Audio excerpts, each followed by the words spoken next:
It was 10 degrees Celsius on Christmas Eve. My dad locked me out in the snow for talking back to him at dinner. I watched them open presents through the window. An hour later, a black limousine pulled up. My billionaire grandmother stepped out. She saw me shivering, looked at the house, and said one word: demolish. I need to know I'm not alone in this. Drop a comment below telling me where you're watching from and what time it is. Let's get through this story together. I didn't even have time to process the word before the doors of the limousine flew open. 2 men in tactical black suits moved with the precision of an extraction team. They didn't knock on the front door. They didn't ring the bell. They simply walked onto the frozen lawn, flanked me, and lifted me out of the snowdrift like I was a high-value asset being recovered from a war zone. My limbs were too stiff to protest. The cold had moved past pain into a dangerous, heavy numbness. I was carried 3 steps and deposited into the back of the car. The door thudded shut, sealing out the wind, the ice, and the sight of my stepsister opening the laptop that was supposed to be mine. The silence inside the car was absolute. The air smelled of expensive leather and filtered heat. Across from me sat a woman I hadn't seen in 7 years. Grandmother Josephine. She didn't look like a grandmother. She looked like a CEO about to initiate a hostile takeover. Her silver hair was cut in a sharp bob that could cut glass. And she was wearing a cashmere coat that probably cost more than my failed startup. She didn't gasp. She didn't cry or ask if I was okay. Emotions were inefficient in a crisis. Instead, she reached to the seat beside her, picked up a heavy wool trench coat, and tossed it over my shivering frame. It landed with a weight that felt like armor. "Put your arms through," she commanded. Her voice was low, steady, and devoid of pity. "Hypothermia is a boring way to die, Arya." I fumbled with the sleeves, my teeth chattering so hard I thought they might crack. I wrapped the wool around me, the warmth stinging my frozen skin as blood started to circulate again. I looked out the tinted window.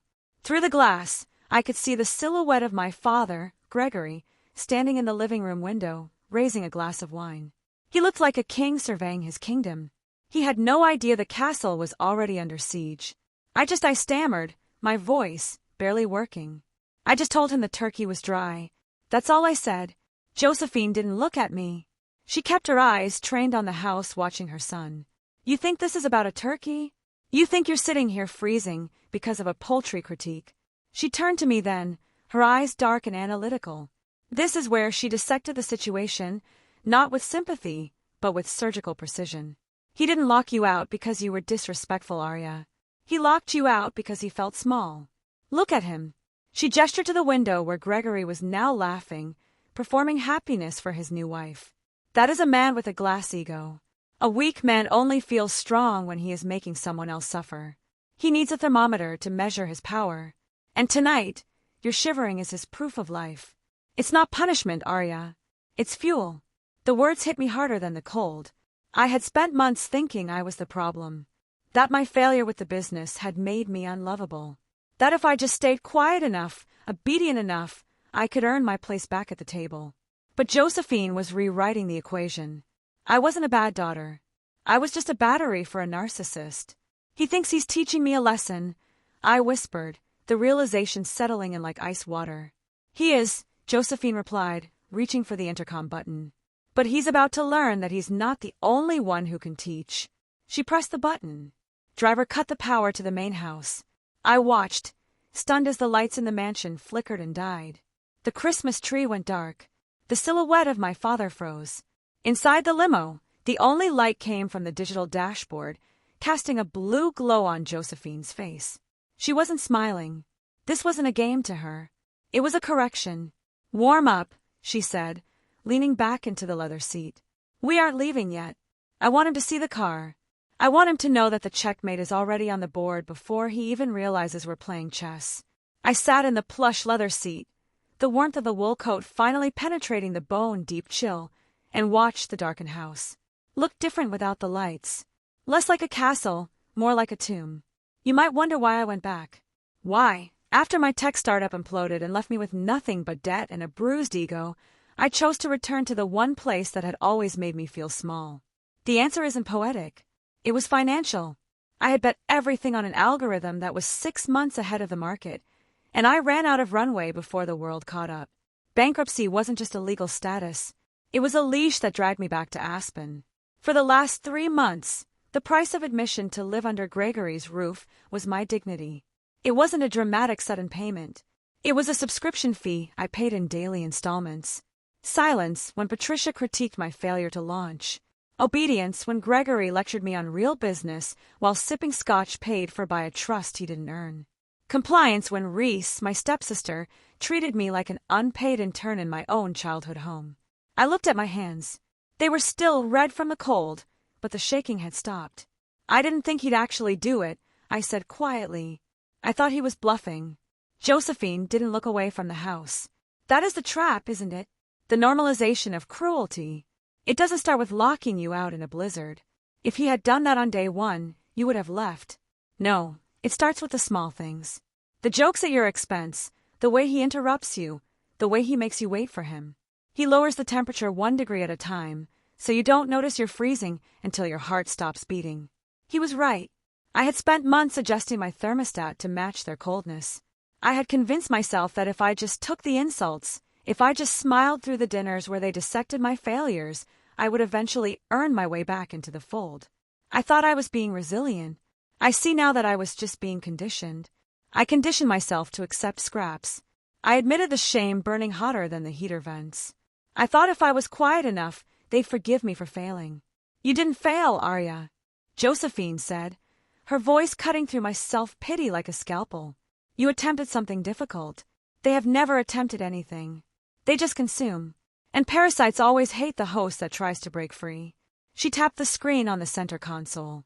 A live feed appeared connected to the security cameras inside the house. The backup generator hadn't kicked in yet. I could see them in the living room, illuminated by the firelight and the glow of their phones. They weren't panicked. They weren't rushing to the window to see if I was freezing to death. They were annoyed. Look at them, Josephine commanded. I watched inside the house. The mood had shifted from celebration to irritation. Patricia was gesturing wildly, her silhouette sharp and jagged against the firelight. I didn't need audio to know what she was saying. She was complaining about the inconvenience. The power outage was ruining her party aesthetic.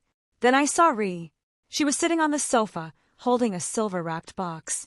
My box, the one I had wrapped for myself, containing the last piece of technology one owned. A high-performance laptop I had salvaged from my company's liquidation.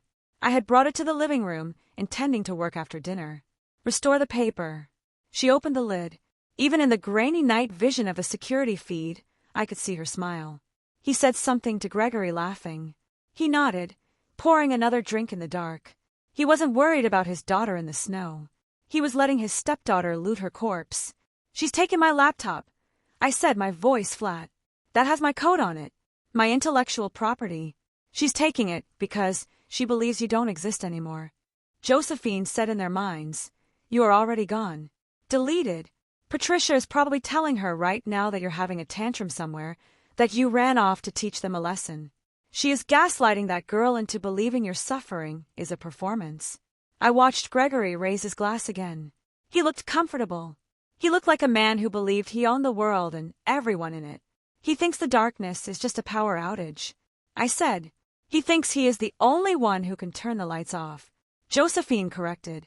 He is about to learn that he doesn't even own the switch. He picked up a sleek black phone from the console. She didn't dial. She just spoke a single command into it. Execute phase 2. Enter the premises. The car doors locked with a heavy mechanical thud. Outside, the 2 security agents who had retrieved me started walking toward the front door. They didn't look like guests. They moved like a foreclosure. Ready? Josephine asked, finally looking at me. Her eyes were hard, but there was something else there, too. An invitation. I don't have anything, I said, looking down at my borrowed coat. I don't have my keys. I don't have my money. They have everything. Josephine smiled, a terrifying razor-thin expression. You have the deed, Arya. You just don't know it yet. Let's go introduce your father to his landlord. The front door didn't open. It yielded. My grandmother didn't knock. She simply walked through the entrance of the estate, as if the locks recognized their true master and dissolved. The blizzard rushed in behind her, a vortex of snow and wind that swirled across the marble foyer, killing the warmth of the fireplace in seconds. I followed 2 steps behind, flanked by the security team. I felt like a ghost returning to haunt the living. My coat was heavy. My body was still thawing, but my mind was razor sharp. I watched the scene unfold like a slow-motion car crash. The living room was a tableau of interrupted greed. The backup generator had finally kicked in, bathing the room in a harsh emergency yellow light. Gregory was mid-laugh, a crystal tumbler of scotch raised in a toast. Patricia was admiring a diamond bracelet on her wrist. Ray's was typing on my laptop. They froze. The silence wasn't just quiet. It was heavy. It was the sound of oxygen being sucked out of a room before an explosion. "Mother." Gregory's voice cracked. He lowered his glass, the liquid sloshing over the rim onto the Persian rug. He blinked, trying to reassemble his reality. We didn't expect you. The roads are closed." Josephine didn't look at him. She walked into the center of the room, her heels clicking against the hardwood like a gavel striking a bench. She didn't remove her coat. She didn't smile. She looked at the holiday decorations, the pile of gifts, the food on the table with the clinical detachment of a health inspector shutting down a contaminated restaurant. "Turn off the music," she said. It wasn't a request. Reese scrambled for the remote, her eyes wide. The Christmas jazz died instantly. Gregory stepped forward, putting on the mask he wore for investors and creditors. The charming, misunderstood patriarch. "Josephine, really? You gave us a start. We were just having a quiet family evening. Patricia, get my mother a drink. She must be freezing." "I am not cold, Gregory," Josephine said, her voice cutting through his performance. "But Arya was." She stepped aside, revealing me standing in the hallway. I saw the color drain from Patricia's face. Reese pulled my laptop onto her lap, trying to hide it with a throw pillow. Gregory didn't look ashamed. He looked annoyed, like a magician whose trick had been revealed by a heckler. "Arya," he sighed, shaking his head with mock disappointment. "I see you went running to your grandmother. Always the victim, aren't you?" "I told you, Mother." She was having a tantrum. She stormed out because I offered her some constructive criticism on her business. I was just about to go look for her. "You were pouring a scotch," I said. My voice was raspy from the cold, but steady. "And you locked the deadbolt." "Details." Gregory waved a hand dismissively. "It's a drafty house. We were protecting the pipes." Josephine turned to the man standing beside her. I hadn't noticed him in the limo, but he had entered with the silence of a shadow. He was wearing a suit that cost more than a mid-sized sedan and holding a leather briefcase. "Mr. Vance, the family shark. Is the timeline established?" Josephine asked him. "Yes, madam." Vance replied. "We have the security logs from the gate, the thermal imaging from the car, and the timestamp of the lockout. 45 minutes of exposure at least. In most jurisdictions, that is attempted manslaughter. In this family, we call it a breach of contract." Gregory laughed. It was a nervous, brittle sound. "Contract? What are you talking about? This is my house. I discipline my daughter how I see fit. That," Josephine said, "is where you are mistaken." He gestured to Vance. He placed the briefcase on the coffee table, right on top of a plate of untouched appetizers. The sound of the latches snapping open echoed in the room like gunshots. "You don't own this house, Gregory," Josephine said softly. "You never did." Gregor's arrogance faltered. "I have the deed. You signed it over to me 10 years ago. It's in the safe. You have a piece of paper." Josephine corrected. "You have a forgery that I allowed you to keep because it kept you quiet and out of my portfolio, but the ink on the real document dried 26 years ago." She pulled a single thick document from the briefcase and dropped it onto the table. It didn't look like a Christmas card. It looked like an eviction notice. "Read the beneficiary line." Gregory, he picked it up. His hands were shaking now. I watched his eyes scan the legal text. I watched the exact moment his world ended. This says," he stammered. "It says the estate, the land, and the entire Harrison Holding Company were placed in a blind trust," Josephine said, "to be transferred to the first female heir upon her 26th birthday." He turned to me. "Happy birthday, Arya." The room spun. I looked at my father. He wasn't looking at the document anymore. He was looking at me, and for the first time in my life I didn't see the tyrant who controlled my allowance, my career choices, and my self-worth. I saw a squatter. "You," Gregory whispered, the venom returning to his voice. "You knew. You planned this." "I knew nothing," I said, the realization washing over me like a warm tide. I thought I was broke. I thought I was homeless. You are. Patricia spat, standing up. This is ridiculous, Josephine. You can't just give everything to her. She's a failure. She crashed her own company. She can't run an estate. She didn't crash her company, Josephine said coldly. She was sabotaged. We tracked the short selling on her stock. Patricia, we know Gregory used his leverage to spook her investors, so she would come crawling back home. He needed her here. He needed her under his thumb because he knew this day was coming. Josephine stepped closer to her son. You broke her leg so you could offer her a crutch, and then you kicked the crutch away in a blizzard. I raced her, Gregory shouted, slamming his hand on the table. I put food on this table. This is my home. This is not your home, Mr. Vance interjected, his voice bored and lethal. Technically, as of midnight, you are trespassing. Trespassing? Gregory's face turned purple. I am her father. Biologically. Yes, I said, stepping into the room. I walked over to Ree, who shrank back into the sofa cushions.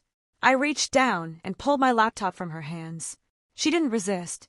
But legally, you're just a liability I inherited. I looked at the document on the table. My name was there, printed in black ink. It wasn't just a house. It was freedom. It was the capital I needed to restart my life. It was the weapon I needed to end his. What do you want to do, Miss Harrison? Vance asked me. He wasn't asking Josephine. He was asking me. The transfer of power was absolute. I looked at Gregory. He was panting, sweating, his eyes darting around the room, looking for an angle, a lie, a way out. He looked at me, and I saw him preparing to beg. He was going to play the family card. He was going to talk about blood and loyalty and all the things he had frozen out of me an hour ago. I want him out, I said.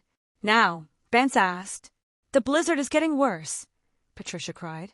You can't throw us out in this. I looked at the window where I had stood, shivering. I looked at the heavy coat Josephine had draped over my shoulders. I don't want them out tomorrow, I said, my voice dropping to a whisper that filled the room. I want them out now, and I want everything they own left behind. They leave with what they are wearing. Nothing else. Josephine smiled. It was the proudest I had ever seen her. You heard the owner, she said to the security team. Clear the building. Wait! Gregory lunged toward me. Arya, listen. We're family. You can't do this. I was just trying to mold you. I was trying to make you tough. You succeeded, I said. The security guards moved in. It wasn't a polite escort. It was a removal. They grabbed Gregory by his tuxedo jacket. He screamed, kicking at the furniture as they dragged him toward the door. Patricia was shrieking, clutching her pearls. Rays followed them, looking at me with a mixture of terror and awe. The front door opened again. The wind howled, hungry and waiting. I watched my father being shoved out into the snow. He stumbled, falling onto his knees in the drift where I had been standing. He looked back at the house, at the warmth, at the light. Arya, he screamed. Open the door. I walked to the window. I placed my hand against the cold glass. I looked him in the eye, and then I reached for the curtain cord. Demolish, I whispered. I pulled the cord. The heavy velvet drapes slid shut, blotting out the sight of him, sealing the warmth inside and leaving him in the cold he had built for me. The room fell silent again. The only sound was the crackling of the fire and the scratching of a pen as Mr. Vance prepared the final documents. Well, Josephine said, walking over to the bar and pouring herself a drink. That is how you handle a hostile takeover. She handed me the glass. Welcome home, Arya. If you've ever had to freeze to find your fire, subscribe. Share this with someone who needs to know. You are not the black sheep. You are the survivor who hasn't been paid.